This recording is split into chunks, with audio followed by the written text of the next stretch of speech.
Panorama group जो सोचता है वो करता है। तो सबसे पहली राज ये है कि अभी जो उपचुनाव हो रहा है इसमें इनको लग गया कि हम चारों के चारों सीट हार रहे हैं।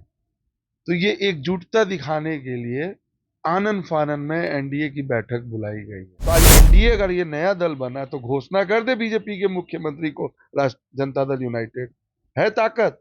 मुख्यमंत्री नीतीश कुमार ने एनडीए की बैठक बुलाई और बैठक बुलाने के बाद यह फैसला हो गया है कि इस बार एनडीए 220 सीटों का लक्ष्य रखी है। बात करेंगे आरजेडी के एमएलसी है सौरभ जी उनसे कि आखिरकार एनडीए ने तो यह तय कर दिया कि 220 सीट, आप लोग का क्या होगा अब?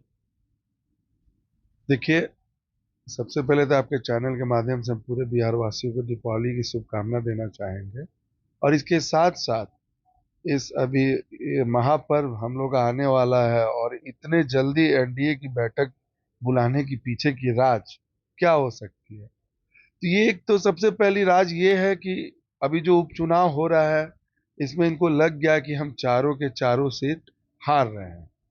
तो ये एकजुटता दिखाने के लिए आनन फानन में एनडीए की बैठक बुलाई गई है। और दूसरी, जो 220 सीटों की जो नेता और मंत्री, माननीय मंत्री अपना दावा कर रहे हैं कि हम 220 सीट जीत रहे हैं। पहला तो जब से ये पार्टी बनी है जेडीयू, जनता दल यूनाइटेड, आज तक तो अकेले चुनाव नहीं लड़ी है।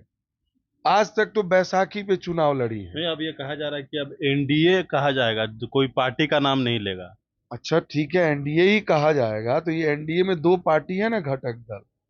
तो एनडीए कहा जाएगा तो मुख्यमंत्री को छोड़ के, आखिर जनता दल यूनाइटेड को छोड़ के आज तक क्यों नहीं मुख्यमंत्री बने एनडीए का? अगर ऐसी बात है तो आज एनडीए अगर ये नया दल बना तो घोषणा कर दे बीजेपी के मुख्यमंत्री को राष्ट्र जनता दल यूनाइटेड है ताकत कि एनडीए से एक नेता घोषणा कर दे। आखिर 19 साल से एक ही मुख्यमंत्री बन के बैठे हुए हैं, उनकी उम्र भी हो गई है। तो अगला चुनाव का भी घोषणा कर दे कि बीजेपी क्या ही मुख्यमंत्री रहेगा और एनडीए की तरफ से फैसला है। ये सब दिखावा है। और ये दिखावा इसलिए है क्योंकि अभी जो चुनाव हो रहा है, उपचुनाव, इसमें चारों के चारों खाने से या चारों सीट से भारी बुरे तरीके से एनडीए हार रही है। इसी के लिए ढोंग हो रहा है। 45 सीट पे आ जाने वाले हैं, अब कहेंगे कि हम 220 सीट जीत रहे हैं। तो ये तो राजनीति को मजाक बना रहे हैं। अरे पहले अकेले तो लड़के दिखाओ। अरे कभी लड़ते हो उस बैसाखी के सहारे, कभी लड़ते हो उस बैसाखी सहारे, कभी रहते हो उस बैसाखी के सहारे। एक बार अकेले लड़के दिखाओ और फिर बोलना कि हाँ हम 220 सीट जीत के दिखाएंगे। ये सारा ध्यान भटकाने के लिए हो रहा है। और अभी बिहार में अगले महीने चुनाव है ही और रिजल्ट आ ही जाएंगे। और आप देख लीजिएगा, इस बार दो दलों का सफाया होने वाला है, एक एनडीए, एक जनसुराज। हम तो समझ रहे हैं कि 5,000 से भी ज्यादा अगर वोट आ जाए जनसुराज के किसी एक सीट पे, पूरा कुल मिला के चारों सीट पे इनका 10,000 वोट आएगा। दावा ठोक रहे हैं प्रशांत किशोर कि जगदानंद सिंह के बेटे किसी हाल में नहीं जीतेंगे। अरे अपने जीतने का चिंता करें ना, आप अपनी जीत की बात करिए ना, दूसरे की हार की क्या बात कर रहे हैं। और ऐसा था तो आप अभी तो पहली ही चुनाव में, पहली ही टेस्ट में, अभी क्रीज पे आने के पहले आपके दोनों ओपनर बैट्समैन आउट हो जा रहे हैं।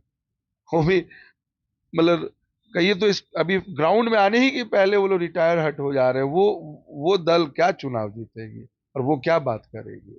एक सवाल है कि क्या इस चुनाव में जहरीली शराब की जो मुद्दा है वो चल रहा है क्या इन दिनों? देखिए, ये तो बहुत बड़ी मुद्दा है, जहरीली शराब।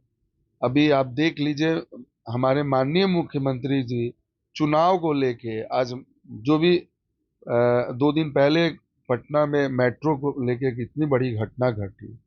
और घटना से ये निकल के आ रहा है कि ज्यादा तेजी के कार्य, जो भी कार्य हो रहे हैं डेवलप, उसमें बहुत ज्यादा तेजी के करने से ये घटना घट गई है।